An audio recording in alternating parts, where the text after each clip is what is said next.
colocar de pé e vamos orar. Apocalipse capítulo 3.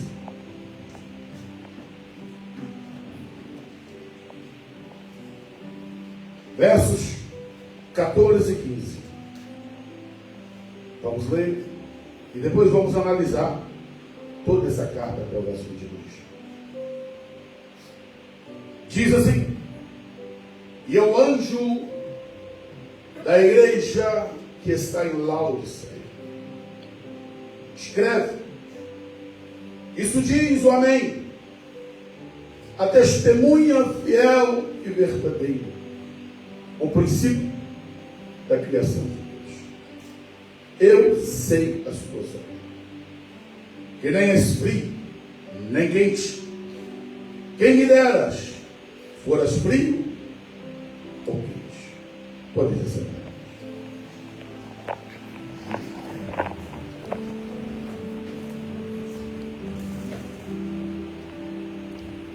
Tenho falado algumas vezes aqui, ministrado sobre o livro do Apocalipse. Vamos estar fazendo alguns estudos, nas terça-feiras. Mas hoje pela manhã eu quero meditar nessa última igreja que recebeu as cartas do Senhor Jesus. É quase ponto comum dentro do campo da teologia que essas 7 igrejas Ásia representaria o tempo da história da igreja. Éfeso, Esmirna, Sardes, Tiatira, Filadélfia, Laodiceia. Essas igrejas são etapas. E essa, por ser a última, é ponto comum que se diz que na última era da igreja, quando se aproximasse o arrebatamento, e que nós já estamos próximos, teria um mesclar de 2 igrejas: a igreja de Filadélfia e a igreja de Laodiceia. Mas hoje não vamos falar de Filadélfia, vamos falar de Laodiceia. Essa igreja que o Senhor Jesus, ele inicia a sua mensagem para ela dizendo: olha, ao anjo da igreja que está em Laodiceia, escreve: assim diz o Amém, a testemunha fiel e verdadeira, o princípio da criação de Deus. Em todas as cartas, vamos aqui, nós olhamos para as cartas da igreja da Ásia, percebemos que quando o Senhor Jesus se identifica, se apresentando para essa igreja, ele mostra seus atributos, mostra aquilo que de fato a igreja precisa entender sobre quem ele é. E para a igreja de Laodiceia, ele diz: ao anjo da igreja, assim diz o Amém. Jesus se apresenta como o Amém, aquele que confirma, o assim seja. É aquele que dá o toque final das coisas. Ele está dizendo para a igreja que toda a confirmação de Deus passa por ele. Não é por mim, não é por você. Por mais que queiramos certas coisas, é Ele que vai dar o amém. É Ele que vai confirmar na nossa vida. Nós, como igreja, precisamos entender a nossa limitação, porque a teologia da prosperidade, a teologia moderna, nos deu poder que nós não temos. Nós não temos poder de determinar absolutamente nada. Essa onda do determinismo que veio no início do século XX, onde apóstolos, homens com nomenclaturas que se levantou dentro desse neopentecostalismo, onde determina coisas para a cidade, determina coisas para a igreja. Essas unções proféticas de determinar coisas que o céu vai fazer, não passa pelo crivo da palavra. Eu e você clamamos em nome de Jesus. É no nome de Jesus que os demônios são expulsos. É no nome de Jesus que as enfermidades vão embora. É no nome de Jesus que as pessoas são libertas, transformadas e mudadas. Mas não é porque nós entendemos. É Ele que confirma o amém. E Ele diz para a igreja de Laodiceia: eu sou o amém. Assim diz o amém, segundo a testemunha fiel e verdadeira. Jesus está dizendo: olha, e aqui eu já entro para começar a falar daquele lado. O meu testemunho ele é fiel, porque não tem desvio de conduta. O meu testemunho ele é verdadeiro, porque ele não passa pelo crivo da mentira, do engano, do lucro. E ele se identifica para esta igreja dizendo: eu sou a testemunha fiel e verdadeira. Ele está dizendo: eu sou o parâmetro, eu sou o modelo, eu sou a estatura que todo homem tem que chegar. Temos hoje pessoas que são referências, irmãos, mas elas são limitadas. Paulo diz assim: sede meus imitadores, como eu sou de Cristo Jesus. Mas Paulo tinha limites. Agora Jesus ele pode afirmar e dizer: eu sou a testemunha fiel e verdadeira. Aquele que me segue, Jesus disse, jamais andará em trevas. Se você seguir a Jesus como testemunha fiel e verdadeira, você não vai se embaraçar. Ao mesmo tempo, irmão, que nós temos as coisas maravilhosas que Deus está fazendo, nós temos em contrapartida os escândalos, a permissividade. As vergonhas da igreja estão sendo expostas de maneira que causa-nos arrepio em pensar: isso é igreja?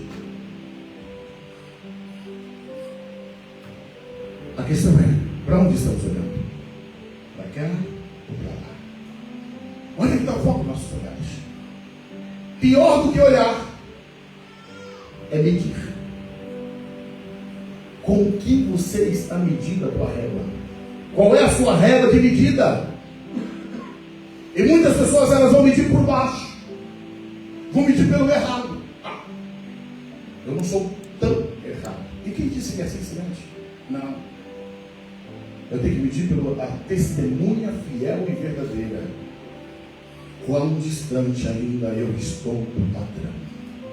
Paulo, quando ele olha, lógico, para todos, toda a igreja, ele podia dizer quão grandes coisas ele estava fazendo, quando grandes coisas que ele realizou.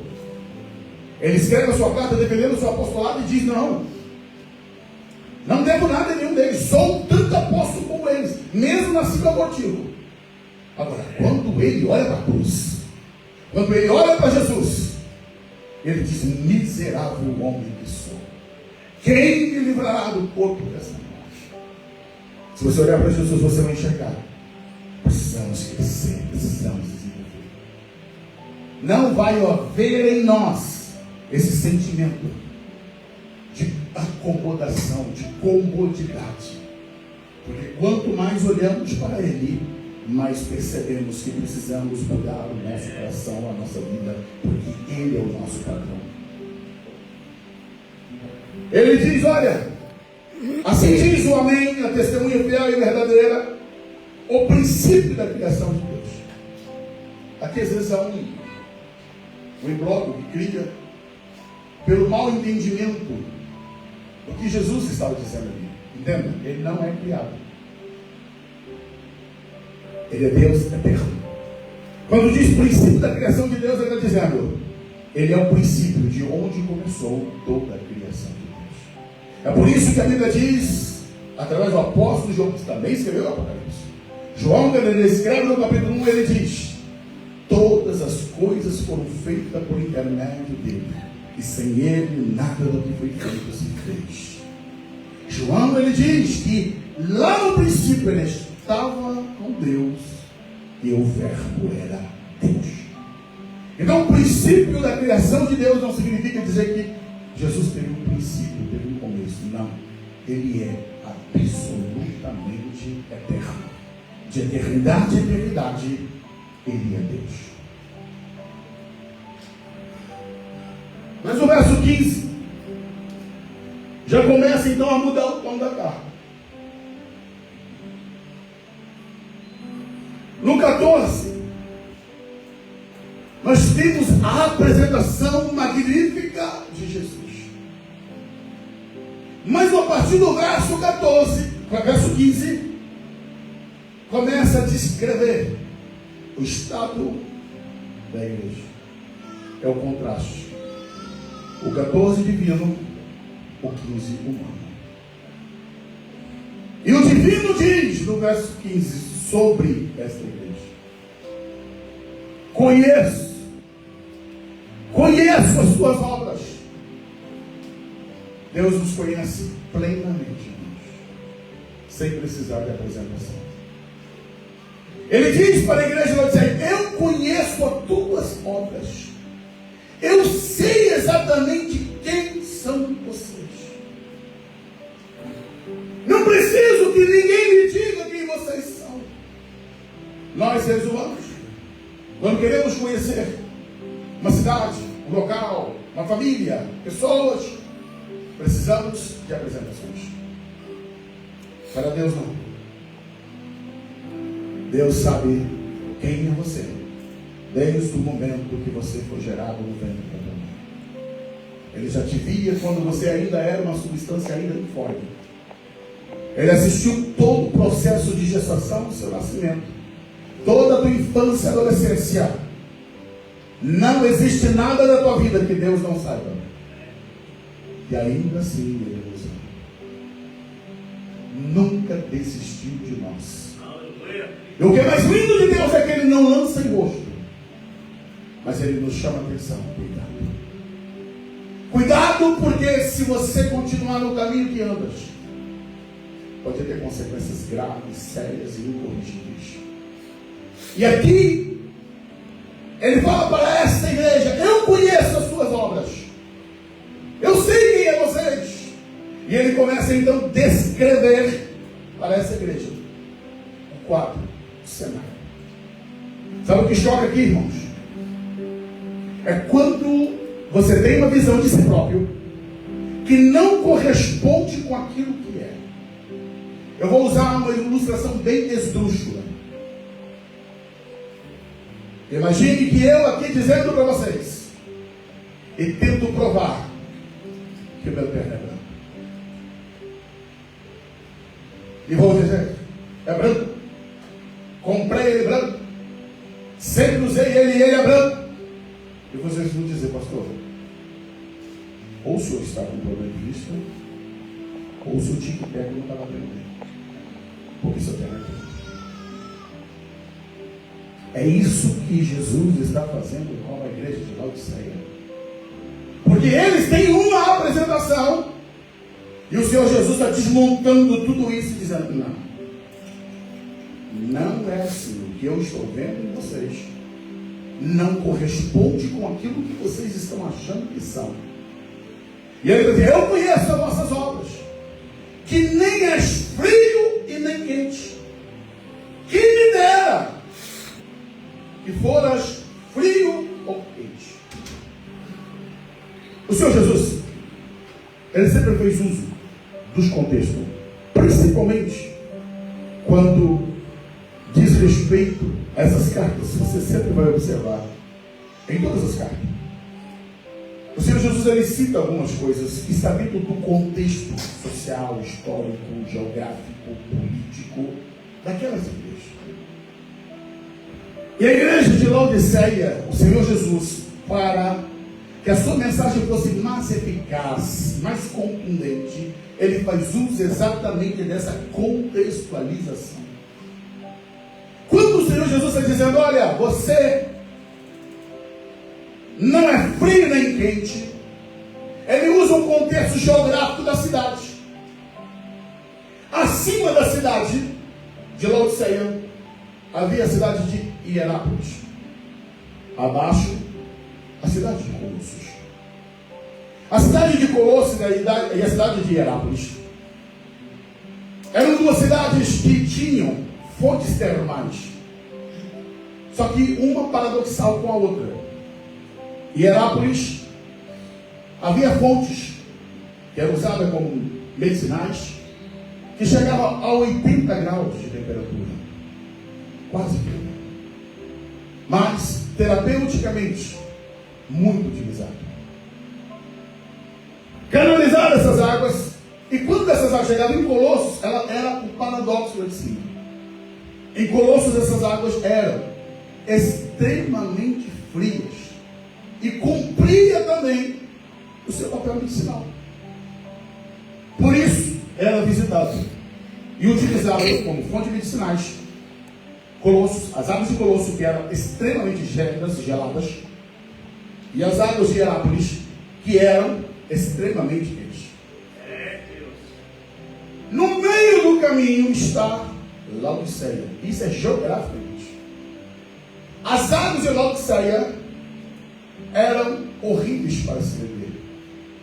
Elas não serviam como medicinais, nem tampouco como quente, nem como fria, e também era intragável para beber, porque ela era morna.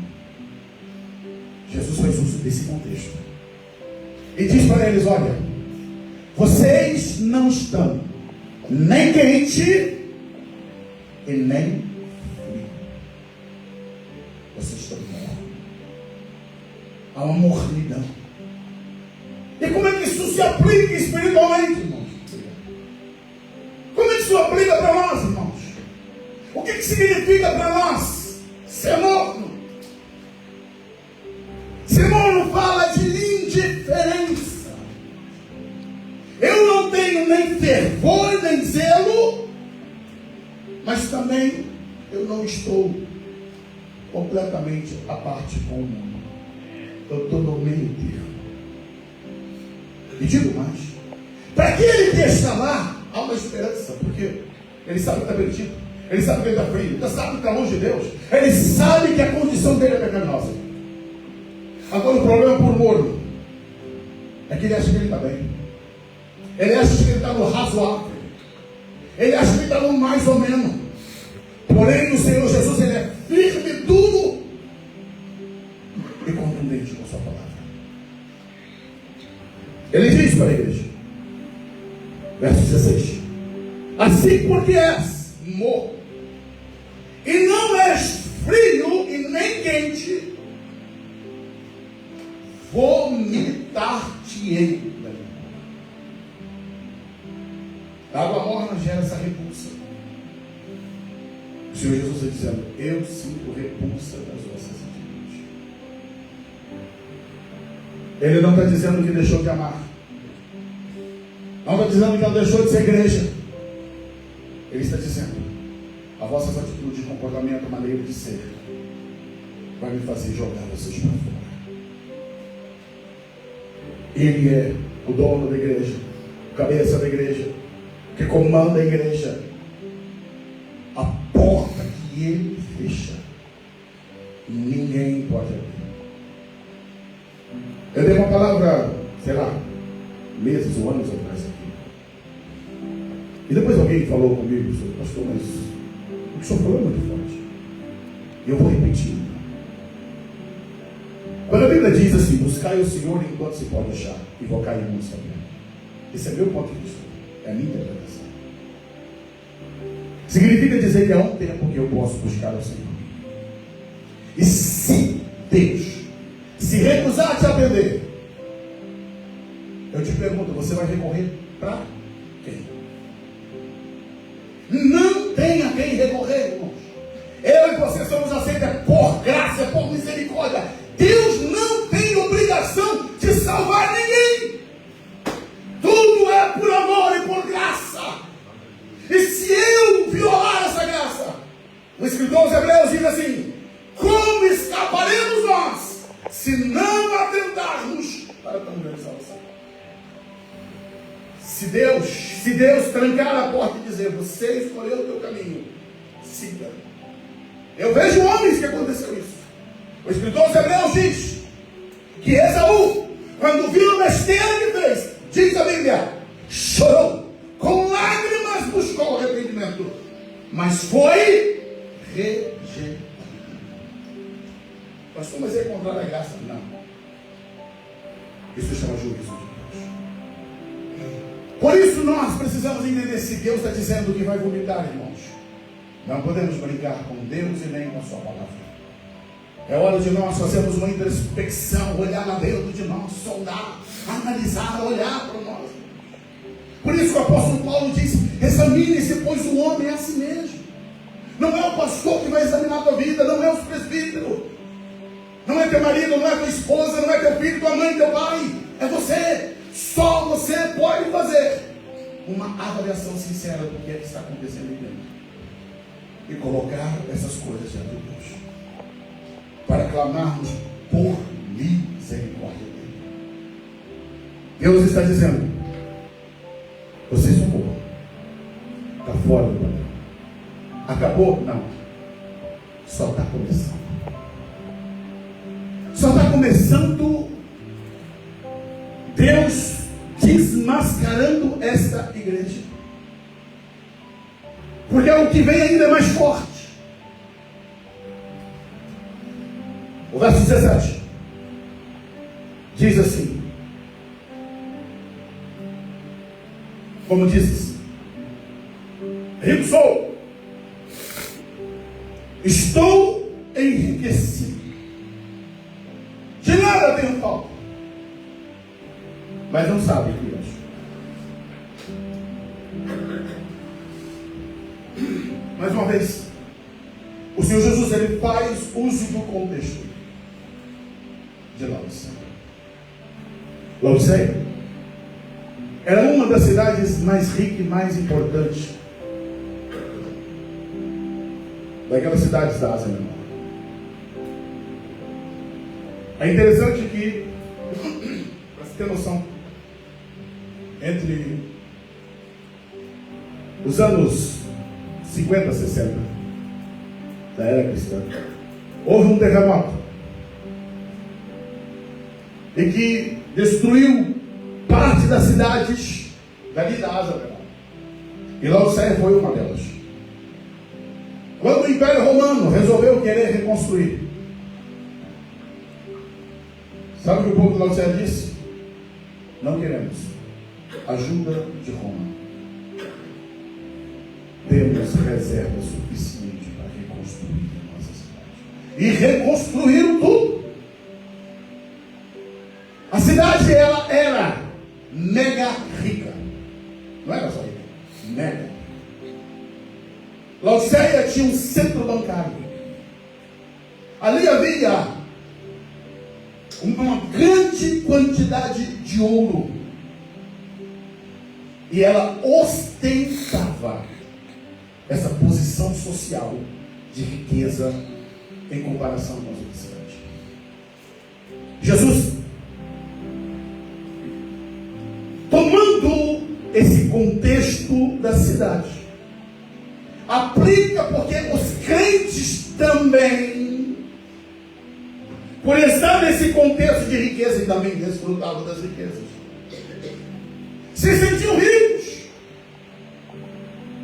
E eram de fato ricos monetariamente.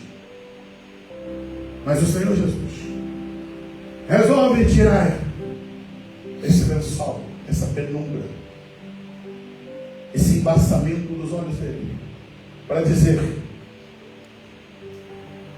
vocês se acham dizendo que são ricos, que estão enriquecidos e não têm falta de nada, mas não sabes que és um desgraçado, miserável e pobre. Dizer para o morador de Laodiceia: isso aqui é quase uma fome. E Jesus está falando da igreja dele: vocês estão se achando ricos? Acham que não tem falta de nada? A condição de vocês é desgraçado, miserável e pobre. Deus não nos mede pela régua do valor que temos. Não é quantos imóveis que possuímos, não é quanta fazenda, quanto gado, não é quantas empresas, não é quantos diplomas, não é a condição social, não é o sobrenome que trazemos, não. Deus vai te medir aqui, ó, Abraão foi chamado amigo de Deus, mas Abraão era rico. Jó era o homem mais rico, mas era o homem que causou impacto no céu e no inferno. O problema não está na riqueza, o problema está aqui dentro. E vivemos uma miserabilidade espiritual quando nós não entendemos e dependemos de Deus para tudo. O dinheiro, irmãos, ele compra muita coisa nessa terra.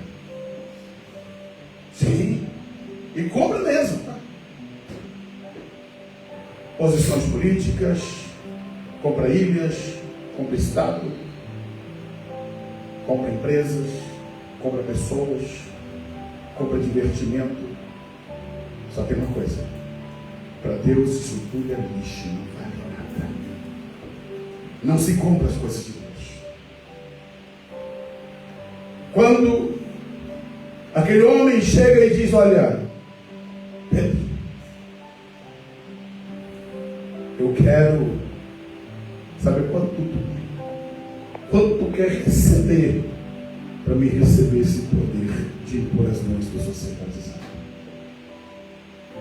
Pedro diz: seja esse dinheiro para a tua perdição, porque você não tem parte desse ministério. As coisas de Deus não são compradas. Não se compra dom, não se compra ministério, não se compra graça, não se compra intimidade com Deus, não se compra relacionamento. E vou dizer mais ainda, é uma loucura que estão fazendo por aí. E de que Deus não aceita. Por favor, eu te dou o direito de você discordar de mim, mas não se compra oração.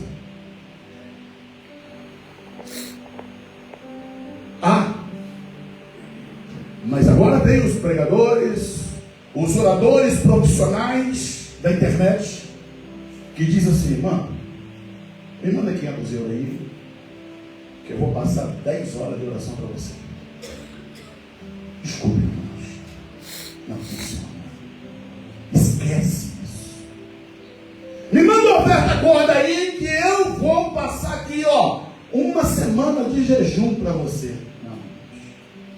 Ninguém pode fazer nada pela tua vida espiritual. Isso é coisa entre você e Deus e Deus e você. Essas coisas não dá para comprar, não se compra. Espiritualidade, isso é loucura. E as pessoas estão sendo enganadas. A Bíblia nos manda orar e interceder pelos outros, irmãos. Mas isso é por meio de quê? Graça e compungimento de coração. A partir do momento que se começa a cobrar por oração, pode ter certeza que está orando para qualquer pessoa, menos para Deus. Porque essa oração vai chegar no céu, Deus está dizendo: despacha. Está tomando o lugar de Deus para poder vender bênção? Não. Laodiceia achava que era rica o suficiente para causar impacto no céu. E Deus está dizendo: para mim vocês são pobre, desgraçado e miserável. E o Senhor não mede palavras. E Ele vai contundente. E eu vou explicar isso daqui a pouco. Por que Ele é tão assim? Terminou? Não, irmãos. Ele diz duas coisas aqui também que tem a ver com o contexto da cidade. Cego e nu. Meu Deus. Chamar eles de cego. Lembrando? Laodiceia era referência em todas as reservas de povos, com o sistema oftalmológico padrão para todos aqui. Eles tinham chamado um pó da Frígia, que produzia um colírio, que trazia como um bálsamo para os olhos, e era procurado, buscado por pessoas que viajavam do mundo de então para ali, obter o colírio de Laodiceia. O ponto máximo de orgulho deles, Deus está dizendo: vocês vendem colírio físico para todo mundo, você tem bálsamo para os olhos de todo mundo, mas vocês são cegos. Não enxergam um pau na frente do nariz de vocês, sem visão. Paulo fala para a igreja de Corinto, no capítulo 4, verso 4: o Deus desse século secou o entendimento dos incrédulos, para que eles não creiam e nem lhes resplandeça a luz de Deus. Jesus, ele advertiu de maneira muito severa, e eu quero trazer isso para a minha, para a tua reflexão. Escuta, Jesus, ele disse: olha, se um cego guiar outro cego, ambos cairão no abismo. Obreiros, pais, vocês que exercem autoridade, se vocês percebem, você está conduzindo todo mundo para o abismo. Vou exemplificar de maneira bem forte. Pega o avião, vai para o Brasil e bota o piloto cego para poder te conduzir. Você vai dizer: pastor, o senhor está louco? Não. Eu só estou te dizendo, se você tem medo de sair um avião pilotado por um cego para o Brasil, imagine você ir para a eternidade com um cego de guia. É tragédia. Isso vai terminar mal. A igreja precisa ter a visão de Deus. Precisa ter a visão do Senhor. Não pode caminhar debaixo da cegueira. E ele diz: miserável, pobre, desgraçado, miserável, pobre, cego. Aí ele bate na outra ponta. Não. Sabe qual era o orgulho de Laodiceia? As fábricas textis. Importava tecidos finos para toda a região. Poderíamos chamar Laodiceia de Milão, o point da fama, o point das boutiques. A história diz que eles produziam ali um tecido negro que era um dos mais caros e era um orgulho da cidade. E sabe o que Deus está dizendo? Não importa quanta boutique, quantas roupas de grifes que vocês estão produzindo, diante de mim vocês estão nus. A vergonha de vocês estão expostas, visíveis, patente diante dos meus olhos. E vocês não estão percebendo disso. É igual Adão e Eva para o pecado. Enquanto estavam sem pecados, vestia-se de uma glória de Deus. Mas quando pecaram, se tornou visível a vergonha deles. Tentaram se esconder e cozeram folhas de figueira. Mas Deus, pela sua graça, os cobriu com vestes de 2 animais, fez vestimentas para que não ficassem nus. O Senhor Jesus, então, diz para a igreja de Laodiceia: eu te aconselho. Aqui eu começo a dizer: por que Jesus está sendo duro, irmãos? Isso é papo de pai para filho. Isso é papo de quem quer tratar. Jesus não quer jogar ninguém fora, não, irmãos. Essa é aquela bronca que o pai dá no filho, que a mãe. Está aqui a pastora. Ela pega as meninas de gorro abaixo, oh, meu Deus. Sim. Bota a casa de cabeça abaixo. Mas não bota ninguém para fora de casa. É um amor para ver mudança e transformação. E ele é duro, filho. Jesus está sendo firme aqui porque ele quer consertar a casa. Ele quer colocar ordem nas coisas e ele é duro, ele é contundente. Porque ele tem que despertar a igreja. Não tem como falar mansinho. Ele está dando grito: ei! Vocês estão achando tão rico? Está nada.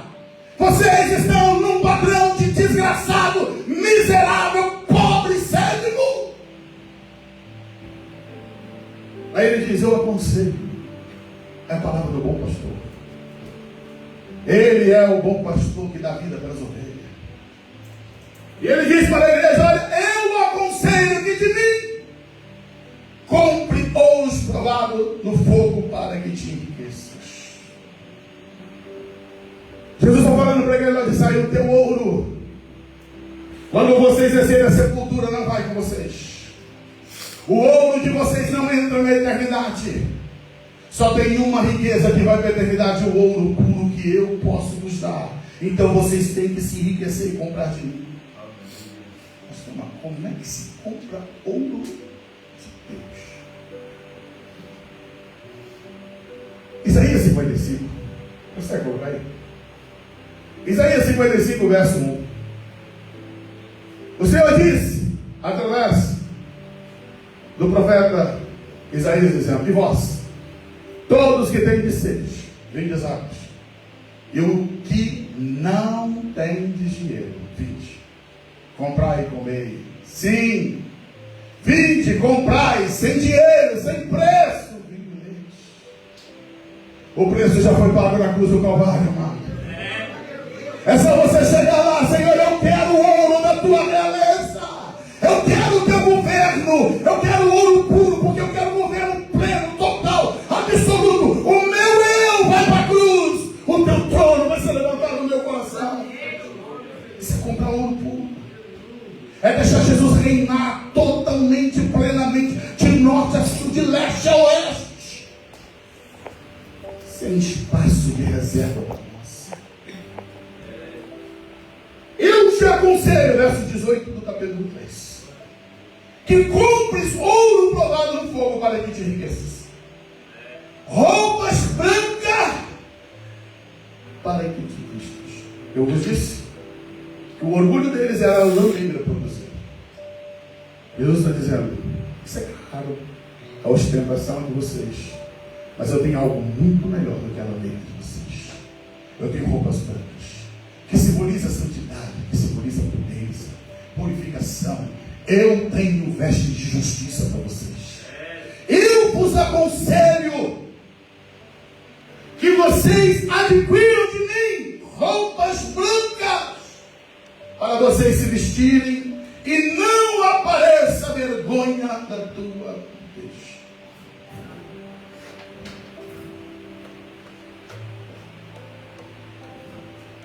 Já viu como é que a criança faz?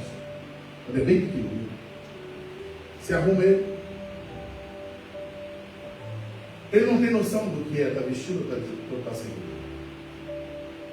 Aí às vezes está em casa lá tudo arrumadinho, faz as necessidades dele, tira a roupa para lá e vem. Você está cheio de visita na sala, você vem correndo, passa no meio de todo mundo.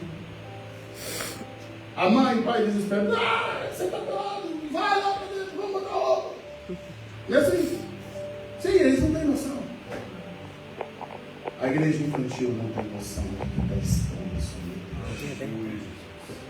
A maturidade não nos deixa expor a nudez. E a infantilidade é a falta de crescimento, é a falta de desenvolvimento que nos faz andar nus. O maduro não, ele quer se vestir da santidade de Deus. Ele quer se vestir de pureza de Deus. Ele quer vestes de santidade, de pureza. Entende, irmãos? Quando Isaías ele diz que toda a nossa justiça é como o trapo de imundícia, Deus jogou pesado. Sim, literalmente. Isaías 64, verso 6. A expressão é de repúdio total, pleno, absoluto. Mas todos nós somos como imundo. Todos nós. Todas as nossas justiças que nós nos vestimos, tudo que você se veste para se apresentar diante de Deus, é como o trapo de imundícia. E o que é o trapo de imundícia? O trapo de imundícia eram os panos usados pelas mulheres no seu período menstrual. Não havia os absorventes. E esses panos, tomados do sangue do ciclo menstrual, é comparado com as vestimentas que nós nos vestimos para nos apresentar diante de Deus. Por isso a Bíblia chama trapos de imundícia. É assim que Deus vê. Mas aí ele está oferecendo para a igreja de Laodiceia: eu te aconselho que você adquira roupas brancas para que te vistas. Arranca esse trapo de imundícia, joga isso fora. vem adquirir de mim, que tenho vestimentas. Quando o filho pródigo chega na casa do seu pai, ele está fétido ainda, irmãos. Está sujo. Mas a primeira coisa que o pai faz: troca a veste desse garoto, coloca o anel no dedo dele, coloca um sapato, uma sandália, troca a roupa. Depois você toma banho, mas troca essa roupa.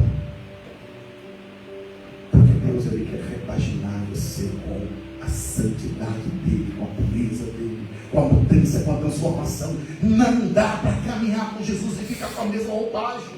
Não dá para caminhar com Jesus e continuar com o mesmo estilo de vida. Tem que mudar aqui dentro, irmãos. Tem que mudar. Quando lemos na história da igreja, por exemplo, os puritanos excederam, sim, mas tudo em nome de uma boa causa. O padrão de santidade que eles buscavam. Por isso foram chamados de puritanos. Chegava a exceder. Mas eu acho lindo o que eles faziam. John Wesley escreveu no seu diário. No diário de Wesley, ele escreveu assim dizendo: hoje, escuta, excluímos irmãos fulano de tal. Ele coloca lá na nota o pecado desse irmão. Não foi roubo, não foi assassinato, não foi adultério. No diário dele está escrito: excluímos irmão fulano, porque ele mentiu.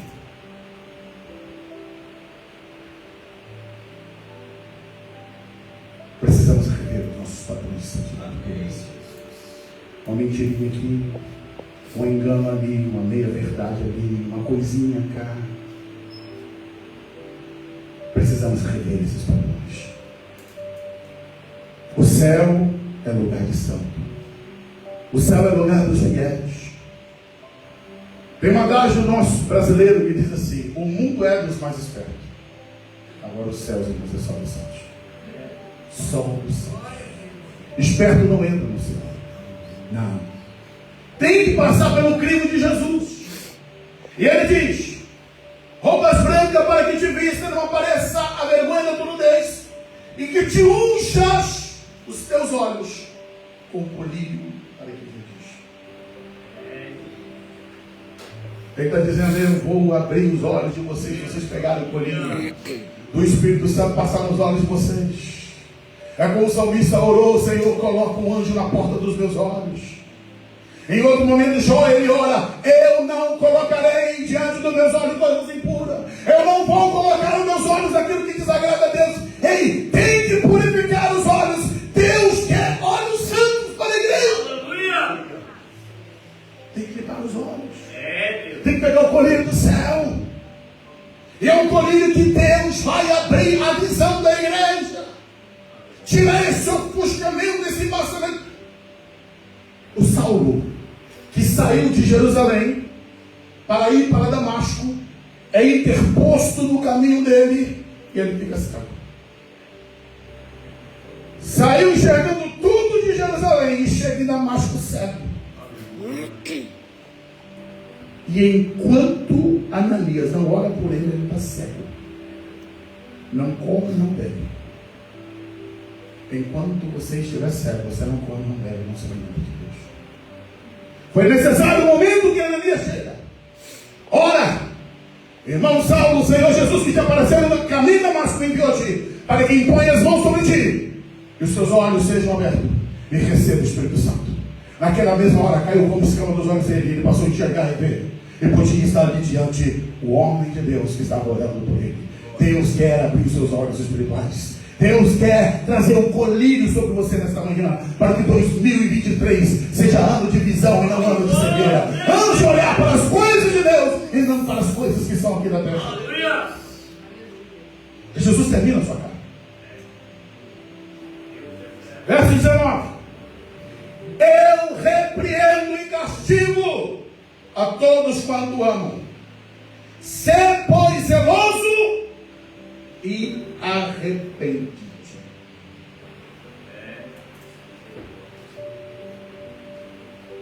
Agora eu vou repetir, vou pontuar o que eu disse no início. Por que ele é firme? Por que ele é duro com as palavras? Mais várias feridas produzidas pelos açoites daquele que ama, do que as carícias lisonjeiras daquele que é falso. Não adianta você ter seu ego amaciado por alguém e dizer: ei, você está tudo bem, tá, olha, você é minha referência, você é maravilhoso, você é maravilhosa, você é bênção. Quando na verdade a palavra teria que ser corrigida do coração, senão você não vai para o céu. Eu prefiro, como pastor, que alguém fique chateado comigo agora, mas que me agradeça na eternidade, do que eu ter alguém sorrindo comigo agora e lá na eternidade inteira chorando porque o pastor não me repreendeu, porque o pastor não foi firme comigo. Talvez se ele tivesse sido firme, eu teria corrigido meu coração.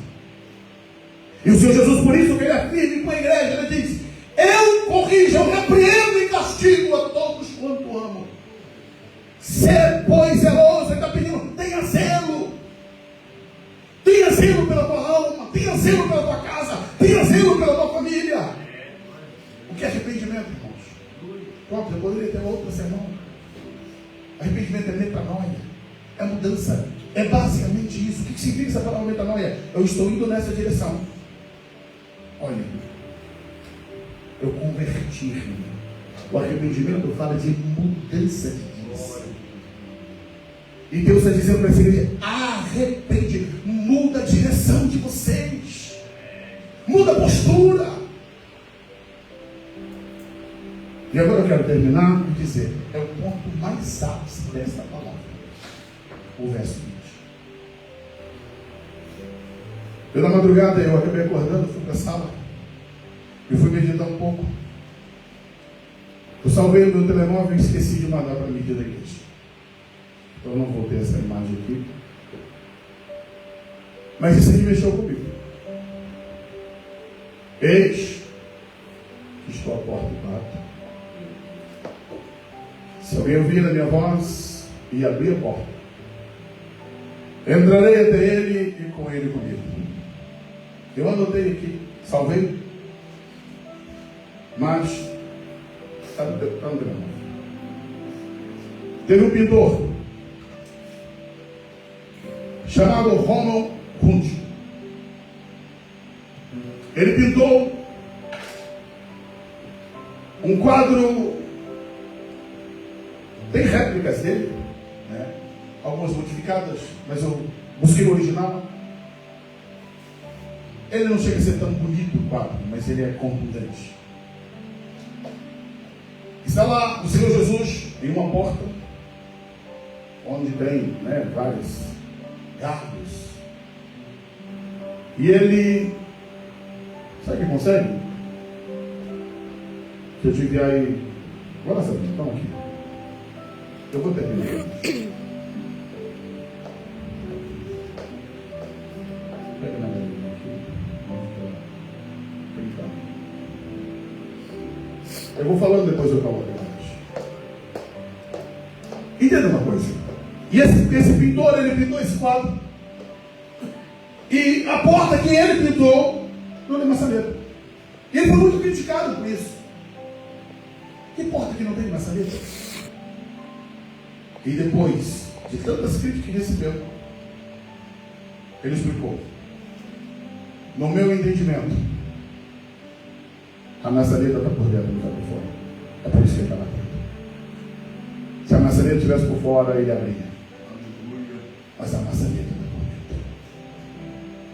E é uma história que me chamou muita atenção sobre esse quadro. Um certo homem levou um menino, um garoto, para ver os quadros desse pintor. E o menino parou diante desse quadro e ficou olhando. E perguntou: pai, por que eles não atendem a porta? E o pai, surpreso com o menino, disse assim: Eu acho que eles não estão ouvindo. E o menino, não conformado, continuou olhando e disse: não, pai, não é isso. Eu já sei. Eles estão lá no quartinho do fundo, fazendo um monte de coisas lá dentro, e nem sabem que Jesus está na porta deles.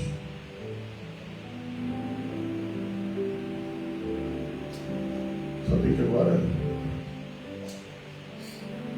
diminuir a imagem. Deixa eu dizer para você, esse quadro, ele tem um simbolismo muito forte. É uma obra de arte, mas que já mexeu com muitos corações. E que o que eu quero terminar com essa palavra, esse versículo nós usamos erradamente para pregar para o ímpio e para o pecador. Mas não é para o ímpio, não é para o pecador, é para a igreja. E qual é o terror da igreja de Laodiceia? É que a igreja de Laodiceia, Jesus está do lado de fora. E eles não percebem. Por quê? Porque eles já disseram: rico estou, de nada tenho falta. Sim, quando eles se apresentaram ricos, estou enriquecido, de nada tenho falta, colocaram Jesus para fora. Não tenho falta nem de Jesus. E é por isso que ele está do lado de fora. Na sua igreja, batendo na porta. Jesus continua insistindo conosco, irmãos. Imagine que quadro. Ele é o dono. Ele é o dono da casa. E todo mundo fala dizendo: ei, eu estou aqui. Vocês trancaram a porta, mas eu, dono da casa, estou do lado de fora. Que quadro terrível para a igreja. Teve um escritor que escreveu uma coisa séria. Não sei se vai te impactar como impactar. Escuta. Ele descreveu e disse da seguinte maneira: se o Espírito Santo se retirasse da igreja moderna, dos cultos da igreja, por um mês, muitas igrejas nem falta sentiria, porque já estão fazendo tudo sem a presença dele, sem sentir. Jesus lá de fora, a igreja de sair não pensar. Hoje pela manhã eu quero de fato te levar você a essa reflexão. Onde está Jesus na tua vida? Está dentro ou está fora? Está dentro ou está fora? E não sou eu que vou colocar para dentro. É você. É você que vai ter que chegar na porta, destrancar e dizer: Jesus, eu não tenho tempo para arrumar. Eu não sei arrumar minha casa. Eu não consigo colocar em ordem. Por favor, pode entrar. Joga o lixo fora. Joga os móveis fora. Coloque em ordem. O que está sujo pode limpar. Se tiver que quebrar a parede, pode quebrar. Pode retirar o que tiver que ser retirado. Mas entra, Jesus. A casa é tua. A casa é tua. O Senhor vai fazer do teu jeito, da tua maneira. Eu não tenho mais capricho nenhum. Não tem nada aqui pessoal que eu diga: não toque. Jesus, pode tocar. Pode retirar. Se não te agrada, se o Senhor não quer, joga fora, Jesus. Porque 2023, a casa é tua. A casa é tua. A casa é tua. Vem, faz morada. Faz conforme tu queres. Eis que estou à porta e bato. Se alguém ouvir a minha voz e abrir a porta, eu entrarei em sua casa. Com ele serei, ele comigo. Ao que vencer, eu concederei que se assente comigo no meu trono, assim como eu venci e me assentei com meu Pai no seu trono. Quem tem ouvidos, ouça o que o Espírito diz às igrejas. A promessa é tremenda. Vai se sentar comigo no meu trono. Vai para sentar no trono, não tem que haver. Para sentar no trono tem que tomar o ouro dele. Tem que vestir as vestes dele. Tem que passar pelo colinho dele. Fecha seus olhos. Aí, jovem, né? Aí derrama, chora, basta daquele cara. Espírito Santo, nós estamos aqui. Glória ao teu nome. Estamos aqui nesta manhã. Aleluia. Reconhecendo, Deus, o quanto precisamos de mudança de transformação. Oh, Espírito Santo, Espírito Santo. Aleluia. Mexe, Deus. Mexe dentro. Oh, Espírito Santo, tu és aquele que nos sonda, que nos esquadrinha. Toca agora, Deus, lá dentro, da alma, do coração. Senhor, a tua palavra ela penetra até a divisão de alma e espírito, entre juntas e medulas. Que a tua palavra penetre agora lá dentro, Deus, dividindo alma e espírito. Senhor, levando-nos, Senhor, ao reconhecimento do quanto precisamos da mudança da transformação. Ei,